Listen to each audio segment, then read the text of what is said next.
Jill here, Special Needs Mom Talks. Thought I'd catch you earlier in the day today instead of at the end of the day, which is when I usually make the videos. So here I am in my car. And what did I want to talk about today? A couple things. First one, and again, all on the subject of self-love, because these clear through the thickets and crap that we have to deal with. That's what I'm trying to put out in this video. My own experience clearing through the crap of life to navigate and find some peace in the middle of the chaos, because it's always going to be chaotic. We just got to ride the waves, baby. So, trust issues. My trust issues are massive. In fact, I was just reminded of it, which is why I thought I'd include it on this video. I was sitting in my car after a run, and this lady came over. Looked like she wanted to talk to me, and I was immediately annoyed and aggravated and defensive, which may or may not be my usual stance, depending on the setting and circumstances. But I was thinking about it, and she just wanted to offer me some information about the rail trail that I had just been on and the Greenway program around it. And she was being kind and friendly, but it just, I don't know, my initial gut response was to be very shut down and defensive. And I think a lot of us as parents that have kids that have had challenges in the systems, and we've been kind of the mama bear for a long period of time, or, you know, whether it's related to our own past traumas and people that we remind us about, you know, there's so many circumstances, and to be in our hearts all the time is really hard.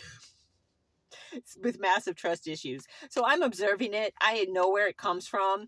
And I think I set the intention to be a little more open-hearted with strangers. Sometimes I am, but sometimes I'm just not. And I do know if I'm in a certain state, I'm just not receptive to people approaching me. And that's okay too. I think we really, we need to be just super gentle with ourselves, allow ourselves all the reactions, the feelings, the thoughts we have without saying we're bad, knowing it comes from a deep, possibly traumatized place, wounded place, or just a sacred place that we are not ready to, share with the world, our hearts. So it's all good. Also, all you out there that have young individuals that are still on the tail end of their IEP, or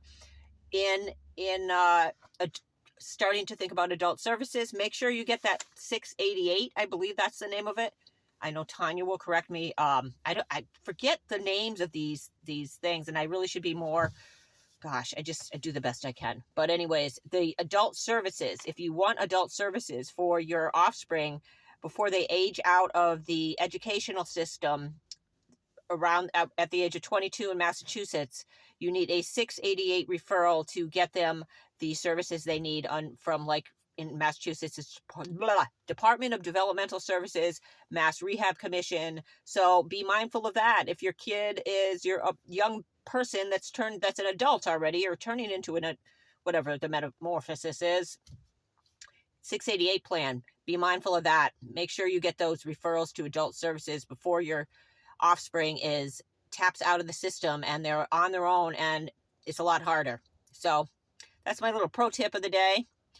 And keep on going and be in your hearts when you can, but don't judge yourself when you're not.